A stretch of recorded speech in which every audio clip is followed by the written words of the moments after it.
Welcome everybody to the latest in the Technology Ireland ICT Skillnet series of webinars called Lockdown Your Learnings. My name is Paul Hearns. I'll be your host and moderator this afternoon, and I've been documenting technology in business for 20 years.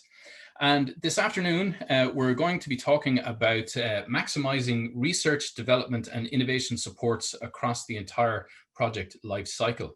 And I'm joined by Mark O'Sullivan, Head of R&D Technical Services at BDO. So as companies look at ways to continue their research, development and innovation efforts while coping with the challenges presented in the current environment, it's important to be aware of the full range of supports and how to best leverage them to your advantage. So Mark is going to explore how key grants and tax breaks can be maximised in order to reduce the cost of innovation overall by up to 50 or 60% in places, as well as the potential availability of reduced tax rates and resultant IP. So Mark has long experience in this area, and he has been working with companies across all sectors and solely on R&D support practice since 2011. During that time, he has enjoyed quite a bit of success and has been involved in securing more than €500 million in R&D funding support for companies in Ireland. So welcome, Mark, and thank you for joining us. Mark has shared his screen, so please, Mark, I will let you start. Thank you. Brilliant. Thanks a million, Paul. My name is Mark O'Sullivan. I work in the R&D practice in BDO, and I suppose he touched as well on some of the figures that we've helped secure for RD&I funding or supports for various companies. So it can be quite lucrative in terms of what's available for companies. And I suppose quite often the challenge is really understanding what supports are there, what synergies are there between these supports that might reduce the admin burden on companies. And equally, at what stage in a project lifecycle do I need to look at applying for and availing of various supports? So I'll hopefully touch on all of those points at a high level this afternoon. So in the first instance, it's probably useful to break it up in terms of how we maximise the supports into a couple of stages of a project lifecycle. And for simplicity, we look at this in 3 stages. First being our pre-R&D sort of planning phase or ideation phase prior to the activity really kicking off. And then stage 2 would be more so into our hardcore or heavy lift research, design, development phase of a project. And then all going to plan, stage 3 would be the resultant implementation or sales on the back of whatever service, system, device, process we might have developed in stages 1 or 2. And so if we look at the key supports and try and map them to these stages, the first is on your grant side of things, that's with the highest grant possibility typically being in the research, development and innovation grants through the various support bodies. And so the reason that this is important as stage 1 of a project is typically for your grant applications, you can only make a claim for activities and expenditure that are going to occur in the future. So if we don't look at the grant side of things until we're into stage 2, we're obviously going to struggle to get any return on costs or activities that would have been carried out earlier on in the project. The R&D tax credits is slightly different in that that's a retrospective claim that's made on an annual basis. So we don't need any upfront application, which is why this is more appropriate in stage 2 of your life cycle. And then the KDB regime or knowledge development box regime, which I'll talk to in a little more detail later on, is similar to patent boxes in other jurisdictions. And this is where you can look at potentially reducing the tax that you pay on profits derived from your R&D activity. So matching to those ports, I suppose, are the value of them. So see here on the grant side of things, you can look at reducing your R&D cost by up to 50%, and then moving into the tax credits, further reducing that cost by 25%. And as I already mentioned, your KDB will give you the potential to reduce the tax that you pay on profits by up to 50%. So that's broadly the life cycles. I suppose I say quite often a barrier to availing or looking at any of these supports is the admin burden that goes with them. And so to that point, I just want to briefly touch on some of the synergies in terms of what's required under different regimes or supports.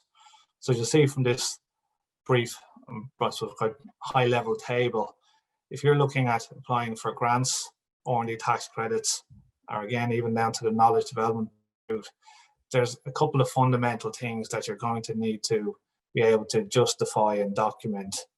And that's around your project plan, what the science or technology challenge and innovation is, then obviously to track and trace all of your activities and costs.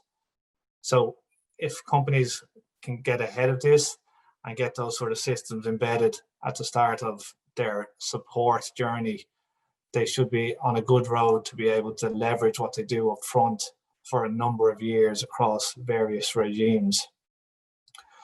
And I suppose another potential benefit as well is that where we look at the grants and we have everything documented there, there are some concessions that revenue will give on an R&D tax credit perspective in terms of they'll accept quite often the science or technology where your R&D tax credit claim is less than €50,000, and you've also got RD&I grant support. So again, just shows the synergies between the regimes. As well as that, so there's obviously what I talked about there in the admin side from more so project planning and documentation. Equally from an expenditure viewpoint, there's a lot of synergies in terms of what's allowable under your grants and what's allowable under your R&D tax credit. So there are some nuances between the two. For example, your travel and subsistence wouldn't be allowed under R&D tax credits, but for the rest of the items, they're generally allowable under both, with some, as I say, some slight nuances between them. So therefore, the tracking and tracing and allocating costs you'll need to do for your grants should do you for your credits to a large extent as well. So more synergies, and again, so more savings from an admin perspective if this is all done up front. To look at the grants side in, I suppose, again, broad strokes, there's obviously a lot of grants available across training, employment, market expansion, but really just trying to focus here on what might be relevant for companies doing research and development or implementing R&D projects. And you'll see as well via the LEOs, Enterprise Ireland, the IDA, there's a broad range of grants ranging from your small innovation vouchers right up to so your larger scale projects, which we're looking at your RD&I supports of anywhere up to 650,000 for Enterprise Ireland clients, and could be up to a couple of million for A clients. So I suppose the reason or rationale for going for different projects would depend on different things such as company size, duration and expenditure on project, whether there's going to be collaboration with third parties. So there, as I say, there's almost a grant to cover most eventualities. And it's just important to be aware of them and try and match what you're doing to the grant that's available. The, I suppose, summary point just on the grants, or the key points that I'd say to take away, is you need to think ahead on the grants. So as I said in the first slide, there's no point in looking at grants after you're halfway through your R&D project. You're very unlikely to get support for that project. So you need to think ahead. Also very useful, and we'd suggest engaging with the relevant bodies. So again, if you're an Enterprise Ireland client, to get in touch with your DA, have your kind of rationale or your high level on what your project is going to be, and they should be willing and able to give you a steer in terms of what grant might be most applicable and whether and how you should go about applying for that. Equally, you can chat to other companies who have gone down the road or engage with advisors or someone who has experience in going for claims in these grants. The third and fourth points here, again, is just around being able to back up what we're asking for. So if we're going to any of the grant bodies and saying, look, we want planned expenditure of X and we want support of Y, we just need to have our logic and justifications behind that, because they will be scrutinized by whoever's signing off on the application. And then the record, more of an ongoing requirement that if we get the application, we will still need to make a reclaim or reclaims for that expenditure. So we need to track our activities and track the expenditure that we incur on the relevant project or projects. So and then to move on to the R&D tax credit regime, which a lot of you may be aware of. It's been in situ since 2004, so quite well established at this stage. And at a high level, this allows for a 25% credit on expenditure on R&D by Irish companies. By way of a brief example, if you had an R&D project expenditure of €1 million and you've got grant funding for 20% of this, what you'd look at is you get your R&D tax credit on the balance. So in this scenario, that's 200,000 through the grants, another 200,000 through your tax credit. So the net cost of your project has been reduced by 40%. And this is a very simple example, but so it's quite reflective of the reality of a number of our clients and the kind of reductions they're able to avail of on their R&D efforts. There is an R&D tax credit regime that was brought into legislation in Finance Act 2019, which would increase the tax credit to 30% for small and micro companies. So this would be companies with fewer than 50 people and a turnover or balance sheet of less than 10 million. So this was due to come into effect in the middle of this year, but it's waiting EU approval. And obviously with the current environment this year, it's obviously not top priority, so that still hasn't been signed off, but we'd hope in the coming months that this 30% regime for small and micro companies will be implemented. The 25% credit, so just a couple of additional points on it. This is in addition to your 12.5% standard CT deduction for that expenditure. So you're effectively looking at a saving via the R&D tax credits and CT deduction of 37.5%. And what's extremely useful, especially for companies that are heavy on R&D or early stage companies where the sales, profits, and taxability aren't there yet, is that the R&D tax credit can be availed of as a cash refund from revenue. And this is paid out over a 3-year period, effectively in the means of a third each year. That's just a very high level on the tax credits, but just a couple of key points and I suppose possible differentiations versus the grants is that this is a self-assessment process. So R&D tax credit claims are submitted via a company's CT return each year. And so what this means is that you don't have the upfront approval that you would get on your grant claims. And so there's more of an onus on the company themselves to be satisfied that they tick the box on all of the rules and criteria around R&D tax credits. Revenue can take up to 4 years, and they're allowed up to 4 years after the year of filing to come in and assess a claim.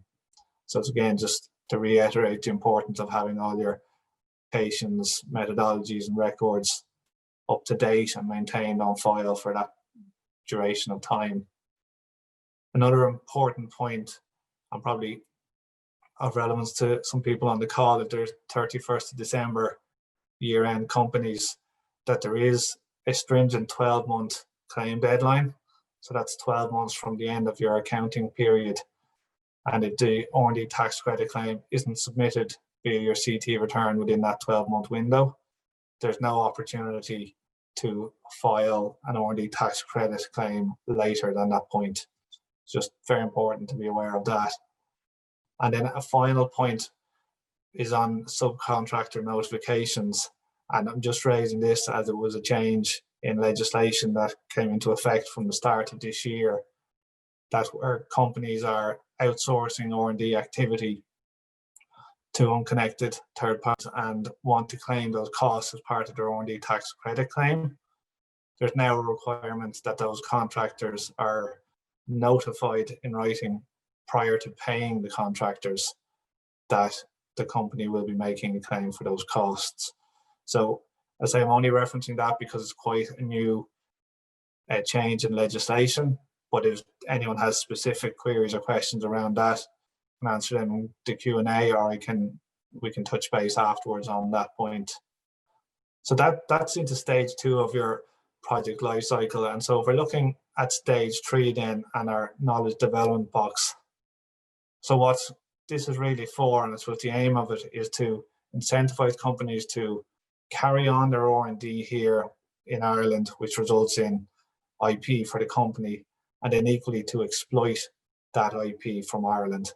So this, I suppose, is a slight deviation from in the past, where companies may have developed the IP offshore and brought it into Ireland to avail of the lower tax rate, which was all perfectly valid.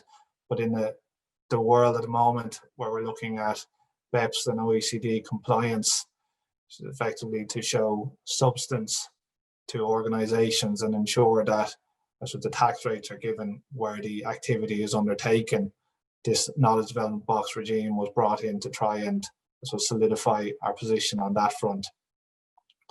So if a company carries on their R&D here in Ireland, and the result of that is they develop what's classified as a qualifying asset, so this would include patents, computer programs, or for small companies, it also include inventions that are certified as novel or non-obvious by the patent department. So where we can tick the box on having a qualifying asset, having carried on the activity here, where we go on to make sales, license deals, royalties for that IP and the Irish entity, we can look at claiming what's known as the KDB allowance, which will allow us to reduce our corporation tax to an effective rate down towards 6.25%, as opposed to the 12.5%.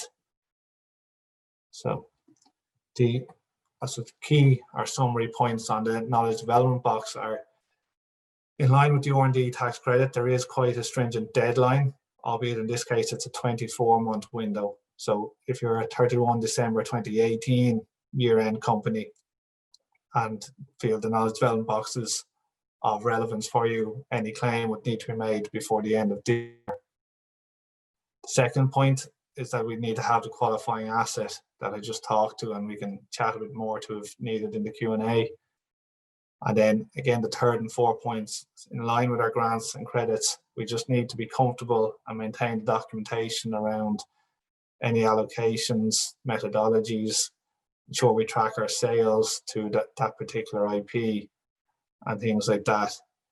And then the final point, the knowledge development box is only in situ in Ireland since 2016. So it's still a relatively new regime, and the calculation and methodologies that need to be applied are quite complex. So we would urge anyone that is looking at it that they probably will need to get some advice regarding that calculation and apportionment of sales and profits into the knowledge development box regime. At a very high level on the 3 stages of a project, some of the key supports there. And I suppose it just thought it'd be useful to finish with sort of a tangible example of a company that we work with. And this is an Irish Indigenous company that started off in year 1 with 5 personnel in R&D and increased that over the course of 7 years to 21 people. And what they did in year 1 was they kind of sat down, planned out what they wanted to do, planned out where they were going to get their supports, and went along and claimed R&D tax credits every year, and have successfully applied for a number of RD&I grant supports as well. And you'll see in year 6 and 7 that they have started to move into availing of the knowledge development box as a result of the R&D they carried out. So over this 7-year period, that they had the admin burden, getting all their systems in place year 1, but the benefit is they've been able to leverage that over the course of the last 7 years to ultimately avail of over 2 million of benefits across these specific regimes. So as a bit of a whistle-stop tour, but that's just a broad outline, and I'll hand over to Paul and then happy to take any questions. Okay, thank you very much, Mark. Some really good information there, and again, a very good high-level view. So what I'm actually going to do is ask our producer, Sarah, to run our first poll, and we'll get the conversation going then in terms of our panel discussion, and we'll introduce the results of that as we go. But Mark, thanks very much for that. Some really good information there, and I think one of the headlines that jumps out at a lot of people is where you were talking about stage 1 and 2 developments, and the fact that there's a mention of reducing R&D costs by up to 50%. So can we just maybe go back over that a little bit and maybe go into a little bit of detail about how what measures might be taken to achieve that cost reduction, and whether typically that's a possibility or a realistic target in terms of what people can achieve? Yeah, absolutely. So I suppose the short answer is yes, it's a very realistic target. The various grant options, so the R&D tax credit is standard 25%. So that's a 25% kind of guaranteed rate, regardless of company size, group structure, anything like that. It's the grants where there is some differentiation. So your companies will dictate the level of grant support you can get. So larger companies, the ability to avail of the larger percentages reduces. So there's more of a focus on helping the small and medium enterprises through it via those grants. So that will dictate that level of percentage. Another point would be around the level of innovation is quite often a test. So if you can show greater levels of innovation, technical challenge, that'll typically raise you up the level in terms of what grant aid you can claim. That's what's particularly relevant on the IDA or the RD&I grant side of things. Okay. Well, actually, that prompts another question from later on, where you were talking about when is the best time to make the grant application in the project lifecycle, because it suggested that it was a little bit earlier maybe than some might have thought. So maybe can you just recap that as well? Yeah, I suppose what would quite often happen, so I spend all day every day working with companies in the R&D space, and I'll often have existing or new clients who come and say, oh look, we've started this fantastic project, we've been on it for 6 months, and we're now wondering what sort of support we can get for it. And part of what's wanted under a lot of these grants is to show that, look, the grant support is necessary in order for the company to undertake this activity. So if you've already steamed ahead and you're halfway through your project, it can be very difficult to articulate that you need support for the project, because the decision, it appears like it's already been made that you can fully fund it. So that's why you always want to look at it up front and see, look, do we have a justification to show why we want or need R&D grant support for these projects? Okay. Well, I'm just going to share the results of the first poll there, and it would indicate that there's already a good engagement, insofar as half the respondents have said they have engaged with RD&I supports. So that's good. In your experience, Mark, is it a widespread enough known set of supports that there is good engagement, or do you think that more companies need to look at it for what they're doing? It is a bit of a mixed bag. I still every year get companies who will say they haven't heard of either the grants or credit side of things. So I think there's definitely a continued educational piece required around it. And then I think for those that are claiming, so I think that half of the attendees here have claimed in one form or the other. The key for them is possibly understanding, well, how do they leverage the synergies between the supports to reduce the admin burden? Because that's quite often a complaint or a deterrent that we hear is, look, we want to go after these supports, but it just costs us too much time and effort when we have our resources need to be applied elsewhere. So I think that synergies piece is important. Okay. Well, actually, that that feeds into the next question, where you mentioned about how the administrative effort to avail of the schemes can be reduced by perhaps using some of the project information and project planning. So again, maybe can we explore that a little bit just before we go to the audience questions? Yeah, absolutely. So typically where you're looking at your RD&I type grants, be it RD&I specifically or your agile innovation or any of these feasibility study grants, what you'll be required to do is set out, justification for the project plan, some of the challenges and novelty of what you're trying to do. And then when you're looking at your R&D tax credits, what revenue you'll be looking for is what's new or novel with what you're doing on the project. What are the key challenges, or they find them as technical or scientific uncertainties with the project. So where you can look at both while doing your grant application, you're leveraging a lot from doing one that you can apply to the second with just as minor tweaks, or you might need a little bit more detail for your credits, but you'll have all the body of the work there via the grant process. Very good. Okay. Well, again, kind of feeding back very much into the substance of your presentation. The first question that's come in there is, what sectors qualify for the grants? Is it mostly food companies, or can local machinery manufacturers qualify? So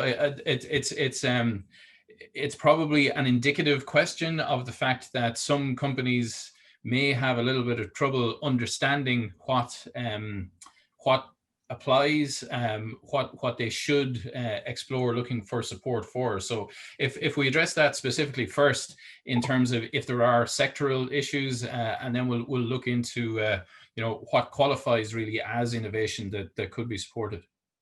Yeah, so on the grant side, typically it isn't just limited to food codes, I suppose, is the short answer to that question. It is quite broad. When you're looking at the Enterprise Ireland side of grants, there are some limitations that you need to be, for some of the grants, you'll need to be an Enterprise Ireland client, which will typically have export-driven business requirements as part of it. So that may be a challenge for some companies, but by and large, there should still be grants available certainly for the machinery manufacturer side of things, and the majority of sectors, there will be something there. Okay, so rather than it being sector specific, that there might be some sectors where there are things that just apply specifically to them. Yeah, sorry, yeah. Yeah. Okay. Well, the next question is probably getting into a fairly specific level of detail. If you don't make a profit, e.g., in year 1 or year 2, can you carry the tax credit forward to year 3 or beyond? Yeah. Okay. So the short answer to that is yes, that you can carry forward. You can build up your R&D tax credits and they'll carry forward indefinitely until you have a CT liability. But what would be preferential, you would imagine, is to avail of your cash refund option in that scenario. So if you have no profit in year 1 or 2, you could request that your R&D tax credit is paid out to you in cash, which is perfectly valid. There are a couple of checks and balances around that just to ensure that you have your payroll liability exceeds the cash refund you're requesting, which it typically does. So it's not usually an issue, but just something that we would need to dig into. So short answer, yes, you can carry it forward, but you'd be better off trying to avail of it as a cash refund. Great. Okay.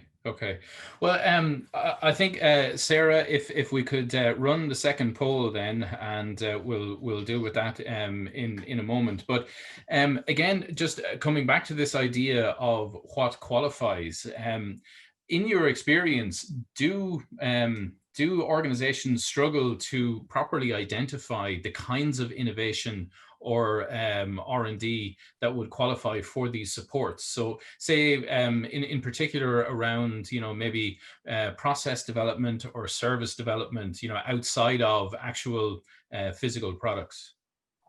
Yeah, so it can be very difficult, and obviously the computer science side of things can be quite difficult. There's not always something tangible as an output compared to a med device industry or a pharma industry. So yes, it can be challenging. And again, my background is engineering and computer science, but I work in a tax and accountancy practice. And the reason being is to try and address and help companies to evaluate that challenge. In my view, for companies, there are resources there in terms of revenue, have guidelines around what they consider to be qualifying for R&D tax credits. Equally, the government bodies have examples, they have case studies on their sites as to where they would deem or qualifying R&D for these different grants to be. So there are those resources there, but there's no substitute for experience. For a lot of companies, there is a little bit of pain in year one in trying to get an application through for a project. But what that does is kind of gives you a marker that you understand, okay, for our type of company, our type of activities, this is what would or should qualify, and here's why, and this is what would or wouldn't qualify, and here's why. Okay. Well, I'm just going to share the results of that poll now. Obviously, it was a subset of the previous in terms of respondents, but again, it's probably representative enough in that some found it very easy, and then some found it difficult or very difficult. So I suppose that probably reflects a fairly broad spectrum, even from a small sample. How does that tally with your experience, Mark? Yeah, so I suppose a lot on grants and credits, you're dealing with individuals, so and dealing with different districts. I suppose if we talk more so to the R&D tax credits, you would, depending on the revenue official you might be dealing with, have a very smooth, easy process with not a lot of questions, or you might just have a different official with a different view on the world, and you could have quite a difficult process to go through. So there have, and we do see issues with inconsistencies in how things are looked at. So that could be part of it. The other potential reason for some thinking it's easy versus some very difficult, it can be a resourcing piece. So depending on the size of the organization, some will have dedicated people who look at everything day in, day out, so it's probably straightforward, whereas others, in a lot of cases, will be trying to do this on top of the day job, and it can just get quite overwhelming and become very difficult. Okay. Well, again, it leads nicely into our next question, where if people do experience difficulties, where are the kind of typical points of failure for people in engaging in or looking to avail of these supports in general? Yeah. So if I look at the grant side of things first, there are some rules around, especially when you go into the higher level grants, so your higher level feasibility studies, your agile and into your RD&I grants. There are some rules, checks and balances that the bodies do to check whether they feel the company can fund the other half or other 3/4 of the project. So there is a financial test there that sometimes companies aren't aware of or they miss, and they can spend a lot of time putting their technical position together a project and then fall, be it that there might be EBITDA negative or they're just showing that they don't have the funding support.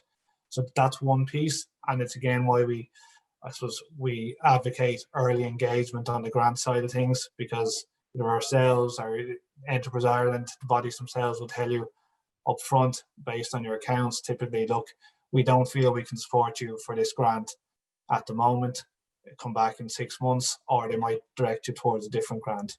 So that's one key piece. And then the second piece is around the technical side of things.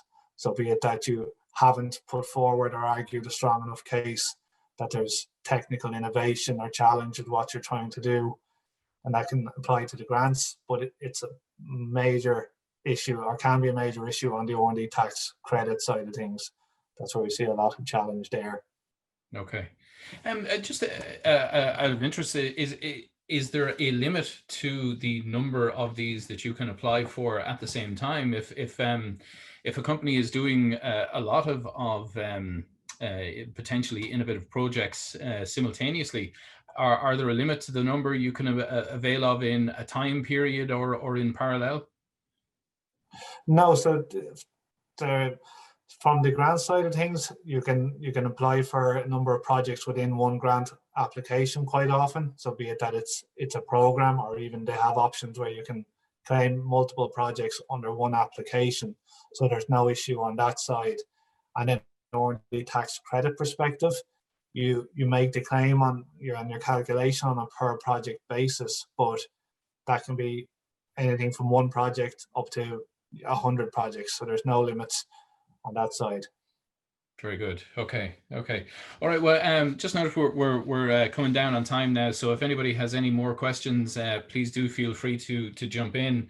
But I'll get Sarah to put up our last poll then as well. But just coming back to then, Mark, if you were looking at if a company is looking to apply under one of these schemes at the moment, if they're in very early stage of envisaging some kind of a project that will or they expect to qualify, what are the bits of advice that you'd have for them?